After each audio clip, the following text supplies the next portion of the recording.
Hope you are doing good. Exams की तैयारी start कर दी होगी, एग्जाम स्टार्ट होने वाले हैं।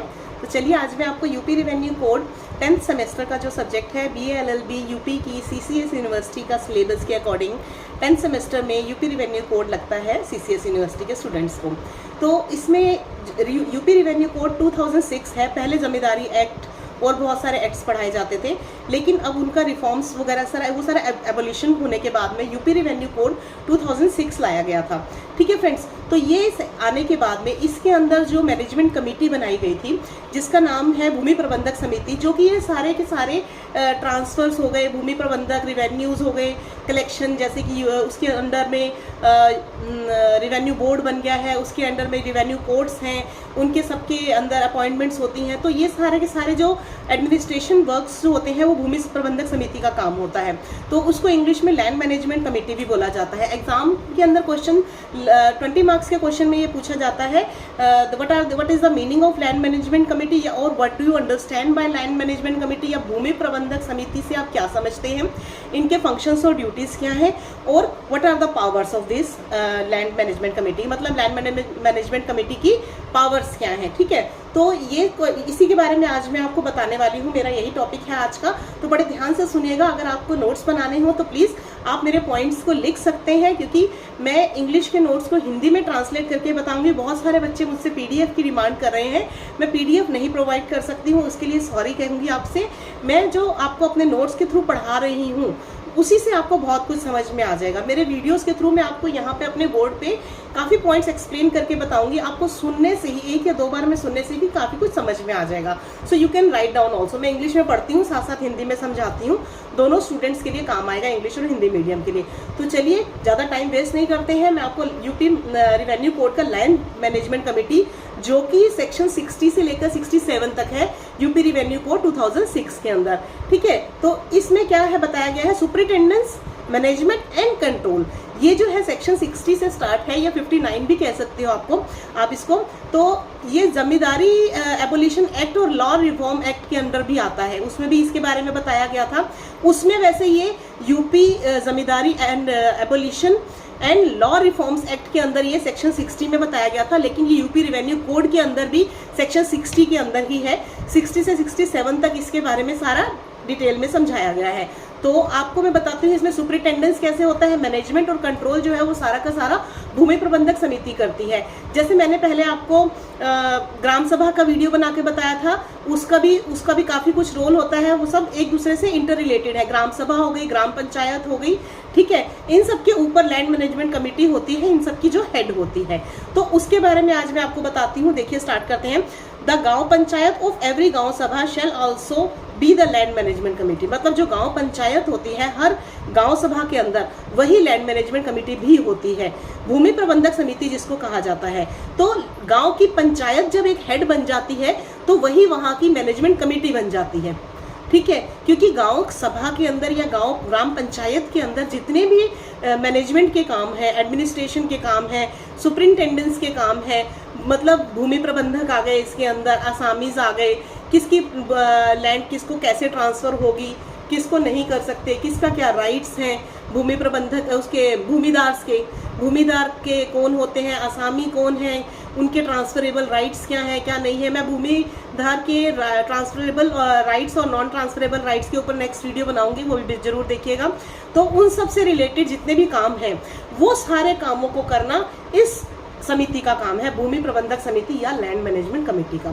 तो इसमें यही कहा गया है तो भूमि प्रबंधक समिति to assist it in the discharge of its duties to keep up protection and supervision, management and control of all properties vested in the Gaon Sabha under section 117 of the UP Zamindari Act and Law Reform Act, and all other properties vesting in it or coming into its possession under any other provision of the UPZA and Law Reforms Act. इसमें ये कहा गया है जितनी भी property इनके under आती है, जो भी प्रॉपर्टीज़ हैं, जो भी इनके उन प्रॉपर्टी से रिलेटेड जितने भी काम है, ड्यूटीज़ हो गई, प्रोटेक्शन करना, उसकी सुरक्षा करना, ज़मीन की सुपरविज़न करना, उस पर ध्यान रखना, उसका मैनेजमेंट करना, उसका ठीक है कंट्रोल करना ऑफ ऑल प्रॉपर्टीज़ वेस्टेड इन गांव सभा, मतलब गांव सभा के अंडर आने वाली जितनी भी प्रॉपर्टीज़ हैं अंडर सेक्शन 117 के according UP zamindari abolition act में, एंड ऑल अदर प्रॉपर्टीज़ या फिर और कोई भी प्रॉपर्टी जो वेस्ट करती हैं इसके अंदर गांव सभा के अंदर, ठीक है, कमिंग इनटू इट्स पोजेशन, जो उनकी पोजेशन में है, ठीक है, मतलब क्योंकि गवर्नमेंट की ज़मीन होती है जैसे स्टेट गवर्नमेंट की होती है, स्टेट गवर्नमेंट के अंडर आते हैं ये ग्राम सभा, ग्राम पंचायत वगैरह, उनके अंडर गांव की ज़मीन होती है। वो ज़मीन के जो भी ट्रांसफ़र के काम है, जैसे शहरों के अंदर रजिस्ट्रार करवाते हैं, रजिस्ट्री एसडीएम ऑफिस में जाके प्रॉपर्टी ट्रांसफ़र का काम किया जाता है, तो वैसे ही same process is followed in the Gram Sabha, Gram Panchayat also. तो this is all the control and supervision is done by the Bhumi प्रबंधक समिति और लैंड मैनेजमेंट कमेटी। तो जितना भी ये कंट्रोल या मैनेजमेंट का काम होता है, ये सारा काम इनकी ड्यूटी होती है जो इनके अंडर वेस्टेड होती है प्रॉपर्टीज़, ठीक है, तो उसकी प्रोटेक्शन करना, उसका मैनेजमेंट या कंट्रोल सारा। Prior to the passing of UP village local self government laws amendment act, मतलब ये यूपी विलेज के जो लोकल सेल्फ लॉज जो है गवर्नमेंट के, ये आने से पहले उनमें अमेंडमेंट हुई, तो the law management committee was established by the गांव पंचायत और ग्राम पंचायत, मतलब ये लॉ मैनेजमेंट कमेटी जो थी ग्राम पंचायत ने ही उससे पहले ही बना दी थी, अमेंडमेंट्स आने से पहले ही, ठीक है। It was a smaller body of the गांव पंचायत, ये एक छोटी सी बॉडी थी ग्राम पंचायत की। जो मेंबर्स होते थे लॉ मैनेजमेंट कमेटी की, वह selected by the members of ग्राम पंचायत। जो ग्राम पंचायत सबसे पहले बनी थी उन्होंने ही इसीलिए ये बॉडी बनाई थी, सीनियर बॉडी प्रबंधक समिति के नाम से। तो पंचायत के मेंबर्स में से ही मेंबर्स जो है प्रबंधक समिति के मेंबर्स जो है सिलेक्ट किए जाते थे ग्राम पंचायत के अंदर से ही, ठीक है। तो when a person was elected as a member of लॉ management committee he ceased to be the member of ग्राम पंचायत। जब ग्राम पंचायत का कोई भी मेंबर लॉ मैनेजमेंट कमेटी का मेंबर बन जाता था तो वो ग्राम पंचायत की पोस्ट से हट जाता था, क्योंकि एक ही जगह पे आप पोस्ट पे रह सकते हैं।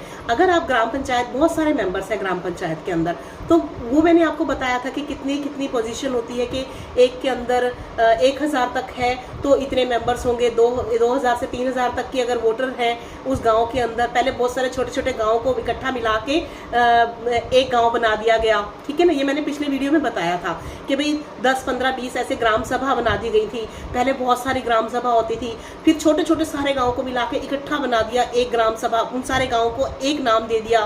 फिर जिन बहुत सारे गांव के अंदर जिसकी पॉपुलेशन सबसे ज़्यादा होती थी उस गांव के नाम से उस ग्राम सभा का नाम रख दिया जाता था, ठीक है ना। तो जो लोग गांव में रहते हैं उनको ज़्यादा मालूम होगा, उन लोगों को इन चीज़ों की ज़्यादा नॉलेज होती है। तो ऐसा ही होता है कि जब इकट्ठा कर दिया जाता है तो विलेज तो पंचायत बनाई जाती है। तो पंचायत के अंदर जितने मेंबर्स होते हैं उन मेंबर्स में से ही कुछ मेंबर्स को उनका भूमि प्रबंधक समिति का मेंबर बना दिया जाता है। जब वो मेंबर बन जाते हैं तो ग्राम पंचायत के अंदर से उनकी पोजीशन हट जाती है, तब वो वहाँ के मेंबर नहीं रहते, ठीक है, सदस्य नहीं रहते। तो इसके अंदर उसके बाद बोला है the number of members of gram panchayat was 15 to 30। पहले जो मेंबर्स होते थे ग्राम पंचायत के वो थे 15 से 30।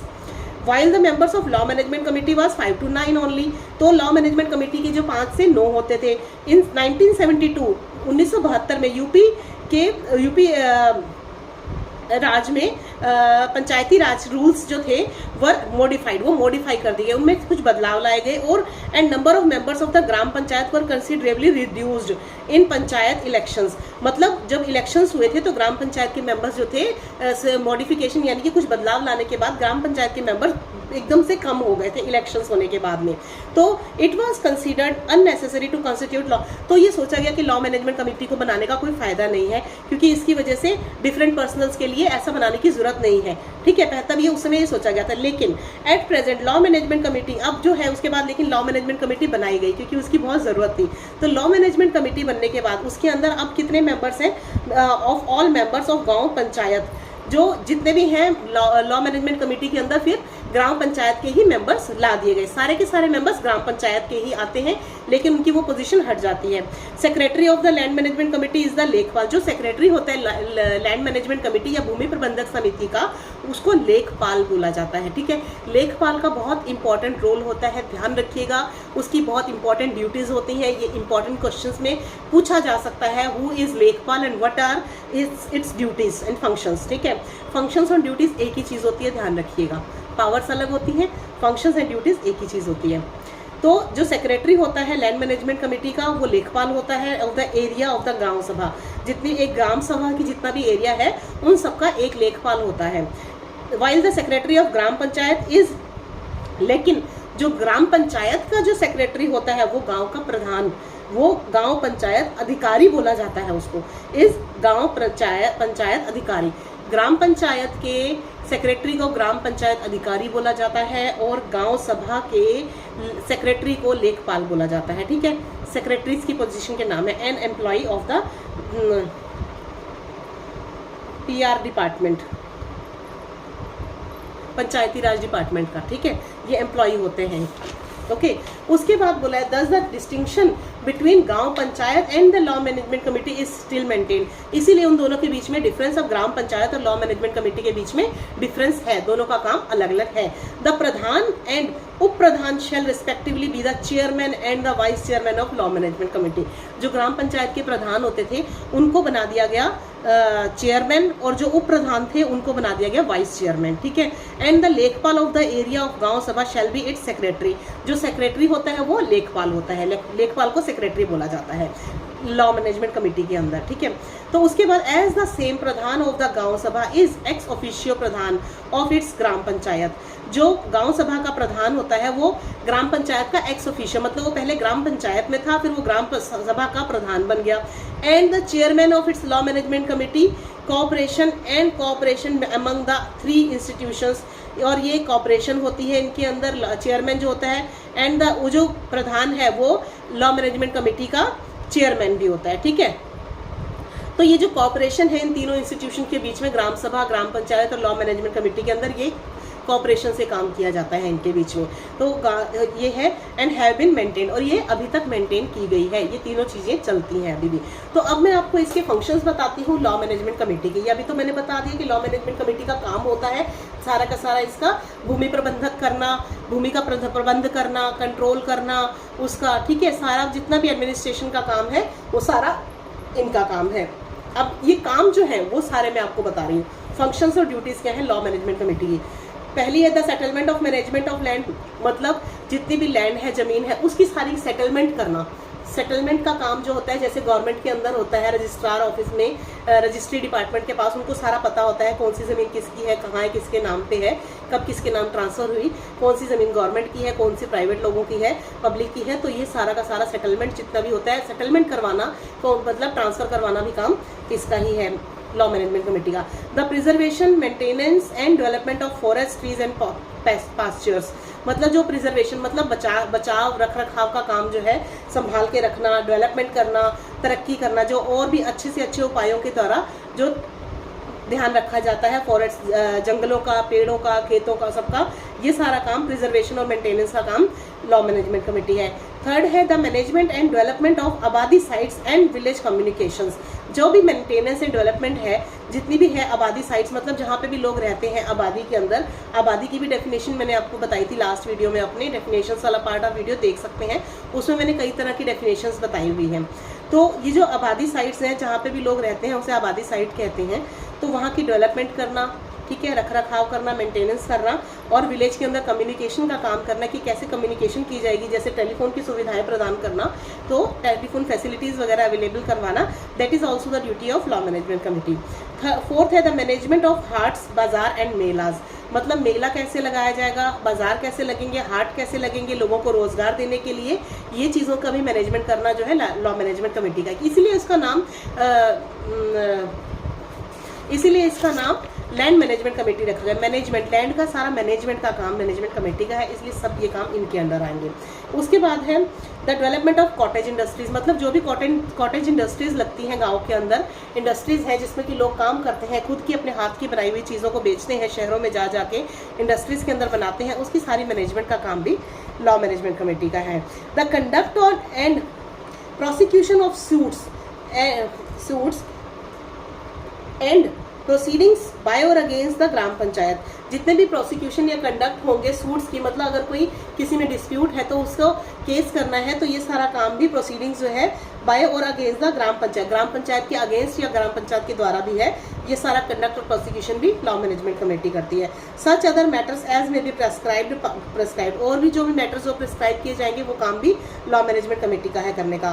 Power to prevent damage, misappropriation and wrongful occupation of gram panchayat properties, ये भी इंपॉर्टेंट है इनका function. Power to prevent damage, अगर किसी को इनके पास पावर होती है, जैसे ये करने की फंक्शन है इनका कि वो उसको बचाएंगे डैमेज होने से, मिसअप्रोप्रिएशन से बचाना, और रॉन्गफुल ऑक्यूपेशन, ग्राम पंचायत की प्रॉपर्टी पे कोई जानबूझ के उस पर कोई गलत काम ना करने लग जाए, कोई कब्जा ना कर ले, तो इसका भी ध्यान इसमें रखा जाता है, ठीक है, इनका काम है। और कंसोलिडेशन ऑफ होल्डिंग्स, और जो होल्डिंग्स है उनका कंसोलिडेशन का काम भी इन्हीं का है, फंक्शंस और ड्यूटीज के अंडर आता है इनकी। अब मैं आपको बताती हूँ इसके बाद पावर्स क्या है लॉ मैनेजमेंट कमेटी की, पावर्स पे देख लीजिए एक बार। Power to admit person in land, भाई इनके पास पावर है किस पर्सन को एडमिट किया जाएगा लैंड के अंदर, मतलब कौन सा पर्सन लैंड लेने के लिए लायबल है या एलिजिबल है, ठीक है, सेक्शन 132 में ये बताया गया है। पावर टू, ये भी UP zamindari abolition and reforms, land reforms act के अंदर है के सेक्शंस हैं। Power to eject trespassers and recover compensation for damage and और मिसअप्रोप्रिएशन, ये भी इनकी पावर के अंदर आता है कि आप किसको ट्रेसपासर्स को, मतलब जो ज़मीन पे जो ज़बरदस्ती कब्जा कर लेते हैं, ठीक है, उनको कैसे निकालना कैसे है वहाँ से, और उनसे कंपनसेशन कैसे लेना है अगर कोई किसी की ज़मीन पे गैरकानूनी रूप से कब्जा कर लेता है, और अगर कोई उसको डैमेज करता है, कोई खराब कर देता है या मिसअप्रोप्रिएशन करता है, किसी की ज़मीन के साथ धोखाधड़ी करता है किसी के साथ में, तो उन सब का काम भी लॉ मैनेजमेंट कमेटी का है। ये इनकी पावर के अंडर आता है कि उसको कैसे निकालेंगे, उसको वहाँ से ज़मीन कैसे, असली हकदार को उसकी ज़मीन कैसे दिलवाएंगे, ठीक है। नेक्स्ट है power to eject a person from land of public utility, जो एक लैंड अगर कोई पब्लिक यूटिलिटी के लिए बनाई गई है उसके ऊपर अगर कोई कब्जा कर लेता है तो उसको कैसे निकाला जाएगा, ठीक है। Power to collect land revenue, इसमें भी ये भी बोला है कि लैंड का रिवेन्यू कलेक्ट करने की पावर भी लैंड मैनेजमेंट कमेटी की है कि वो कैसे राजस्व, जमीन का राजस्व कैसे लेंगे उससे, ठीक है, कर जो लिया जाता है उसे लैंड रिवेन्यू बोला जाता है ज़मीन का। जैसे दिल्ली वगैरह स्टेट्स के अंदर आपने सुना होगा प्रॉपर्टी टैक्स होता है जिसको बोलते हैं, ठीक है ना, तो सेम प्रॉपर्टी टैक्स ही है लैंड रिवेन्यू, ये आपकी ज़मीन का कर है, ठीक है। नेक्स्ट है power to let vacant land of minor, idiot और लुनाटिक। पावर टू लेट मतलब वैकेंट लैंड, मतलब अगर कोई इंसान दिमाग से थोड़ा सा, जिसके दिमाग ठीक नहीं है, लुनाटिक या माइनर, या फिर जो बच्चा है माइनर है 18 ईयर से बिलो है, कोई इडियट है जिसका दिमाग थोड़ा सा खराब जिसको बोला जाता है लॉ की लैंग्वेज में, या फिर लुनाटिक है, ठीक है, उनकी ज़मीन अगर खाली पड़ी है तो उसको किराए पे कैसे देना है या फिर लीज पे कैसे देना है, ये काम भी लॉ मैनेजमेंट कमेटी का ही है। Power to take possession over land, मतलब किसी ज़मीन पे पोजेशन कैसे लेना है, this is also the work of land management committee, this is the power, ये उनकी पावर है कि भी वो ले सकते हैं और कैसे लेंगे, ये उनका काम है। Power to allot land for housing sites, ये भी उनकी पावर के अंडर आता है कि वही ये काम करेंगे कि आपने लैंड अलॉट कैसे करनी है, लैंड को, ज़मीन कैसे अलॉट की जाएगी किसके नाम पे, हाउसिंग साइट्स के लिए, मतलब ज़मीन हाउसिंग के लिए है, इंडस्ट्रियल एरिया के लिए अलग जैसे ज़मीन कटी होती है, रेजिडेंशियल एरिया के लिए अलग होती है, तो वो कौन सी ज़मीन कब किसको अलॉट की जाएगी, रेजिडेंस पर्पस के लिए, रहने के लिए लोगों के लिए, तो ये भी लैंड मैनेजमेंट कमेटी का ही काम है। तो लास्ट है राइट्स इन गांव सभा प्रॉपर्टी, जितने भी राइट्स हैं गांव सभा प्रॉपर्टी से रिलेटेड, भूमिधर वगैरह के हो गए, असामीज़ के हो गए, तो या गवर्नमेंट लीजी हो गए, उन सब के राइट्स से रिलेटेड जितने भी काम हैं वो उसकी पावर, सारे कामों की पावर प्रॉपर्टी से रिलेटेड वो भी लैंड मैनेजमेंट कमेटी के अंडर ही आती है, ठीक है। तो ये थी आज मैंने आपको बताई लैंड मैनेजमेंट कमेटी यानी कि भूमि प्रबंधक समिति क्या होती है। उसका काम है कंट्रोल करना, गांव पंचायत और जितनी भी हैं उनके वही खुद बना देते हैं land management committee. Land management committee के जो भी मेंबर्स होते हैं वो ग्राम पंचायत से ही आते हैं, उन्हीं को बना दिया जाता है। सेक्रेटरीज भी बना दिए जाते हैं, चेयरमैन भी बनते हैं। सेक्रेटरीज जो होते हैं वो लेखपाल होते हैं गांव सभा के अंदर, और जो ग्राम पंचायत है उसके अंदर जो है उनको बोला जाता है गांव पंचायत अधिकारी बोला जाता है सेक्रेटरी को ग्राम पंचायत के अंदर। दोनों में डिफरेंस है, ग्राम सभा और ग्राम पंचायत में भी डिफरेंस है। इनकी सीनियर होती है लॉ मैनेजमेंट कमेटी जो इन सब का कंट्रोल करती है। इनमें फंड्स भी आते हैं, मैंने गांव फंड, कंसोलिडेटेड गांव फंड, इन सब के ऊपर भी बना रखा है। आपको समझना हो तो आप वीडियो में देख सकते हैं मेरे सारे जितनी भी डेफिनेशंस हैं। उससे पहले आप डेफिनेशंस देखिएगा, उसके बाद आपको ये चीज़ें समझ में आएंगी। ठीक है, तो ये इनका काम होता है मैनेजमेंट करना, कंट्रोल करना, मेंटेन करना, डेवलपमेंट करना अपने गांव सभा की, पंचायत की, एरिया जितनी भी है, लैंड है, लोगों का वहाँ पे काम, वेलफेयर करना, वहाँ के लोगों की जो भी वो बनाते हैं, विलेज इंडस्ट्रीज़ हैं, कॉटेज इंडस्ट्रीज़ हैं, लोगों को सारे के सारे मेंटेनेंस, डेवलपमेंट्स, हार्ट्स, फिशरीज वगैरह के लिए, टैंक्स वगैरह के लिए डेवलपमेंट कैसे की जाती है, वहाँ कुएं वगैरह के लिए, ये सारे पावर्स, फंक्शंस एंड ड्यूटीज़, ये सारी लॉ निकल रहा है मुझसे बार बार, लैंड मैनेजमेंट कमेटी का ही काम है। ठीक है, तो इसके अंदर मैंने आपको बता दिया लेखपाल होता है जो कि सारी ड्यूटी मेंटेन करता है, रजिस्टर मेंटेन करता है, या फिर कौन सी ज़मीन किसके पास है, डेली की डायरी बनाता है। ये मैं आपको आगे लेखपाल की ड्यूटीज़ और फंक्शंस के बारे में जब बताऊंगी तब बताऊंगी। इसके बाद मैं नेक्स्ट वीडियो बनाऊंगी भूमिधर कौन है, bhumidhar with transferable rights, bhumidhar with non transferable rights, वो वीडियो भी ज़रूर देखिएगा। वो बहुत इंपॉर्टेंट क्वेश्चन है, एग्जाम पर्पस के लिए बहुत इंपॉर्टेंट है। तो चलिए, आपको ये वाला आज का वीडियो पसंद आया हो तो प्लीज़ लाइक कीजिएगा। ठीक है, और अगर नए हैं मेरे चैनल पे तो सब्सक्राइब जरूर कीजिए, बेल आइकन प्रेस कर लीजिए ताकि आपको नोटिफिकेशंस सारी वीडियोस की मिलती रहे। और आपने मुझे फॉलो करना हो तो आप मुझे इंस्टाग्राम पे लॉ नोट्स अकेडमी _7673 पे भी फॉलो कर सकते हैं, फेसबुक पे भी कर सकते हैं, यूट्यूब पे लॉ नोट्स अकेडमी तो मेरा चैनल है ही, उसमें आपका बहुत प्यार सहयोग मुझे मिल रहा है। देते रहिएगा ऐसे ही, मेरे वीडियोज़ को पसंद करते जाइए, लाइक करते जाइए और अपने कमेंट्स भी दीजिएगा। Thank you so much, have a nice day, take care, bye bye.